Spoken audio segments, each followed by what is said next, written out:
Once upon a time in a kingdom under the sea, there lived a beautiful mermaid. Her tail was the color of the setting sun, and her voice could make pearls dance. But despite all her beauty, she was the loneliest mermaid in the ocean. Every evening when the sun dipped below the horizon, she would sit on her rock and watch the fireflies light up the night sky. She yearned to be friends with them, to play hide and seek amongst the coral reefs, or to have an exciting race through the seaweed forests. But the fireflies were too busy lighting up the night sky to be bothered with a slow and sullen mermaid. They would just flash their little lights and zoom away, making the mermaid feel even more left out. One day, the mermaid swam up to the surface and sat on a nearby rock. As the sun began to set, she watched the fireflies gather in the sky, their twinkling lights like a million tiny stars. Unable to hold back her tears any longer, she cried out, "Oh, why am I so lonely?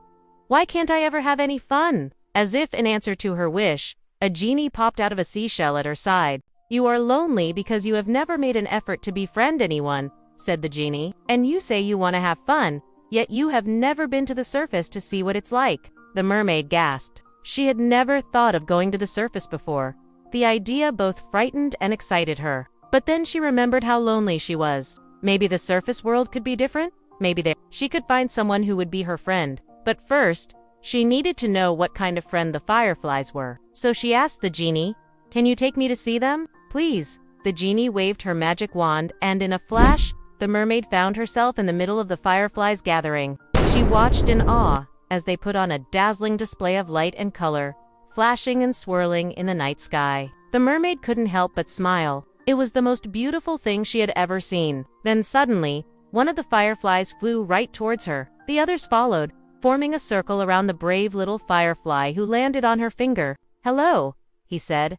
"I'm Finny. What's your name?" "I'm Coral," she replied, her voice filled with wonder. She wanted to ask them to be her friends, but she knew that wouldn't be very nice. After all, they had only been kind to her because they didn't understand that she was a mermaid. So instead, she asked Finny, "Why do you spend so much time flying around at night?" "Because that's when we're most beautiful," Finny replied. "When the moon is high in the sky and the world is dark, our lights shine the brightest." Coral looked at the other fireflies. They were indeed beautiful, but she couldn't help but feel a little disappointed. She had hoped that they would want to be her friends, but it seemed like they were too busy showing off to notice her. Just then, Finny flew into a nearby tree and the other fireflies followed him. Coral felt a surge of sadness. Of course, they didn't want to be her friend. She was a slow, scaly mermaid, and they were fast, beautiful fireflies. She was about to turn and swim away when she heard Finny calling out, "Wait, Coral, we want you to be our friend." She turned back, surprised. "Really?" she asked. "Of course," said Finny. "We don't care that you're slow or that you live under the sea. You're kind and funny, and you make us laugh. That's what's important." The other fireflies nodded in agreement.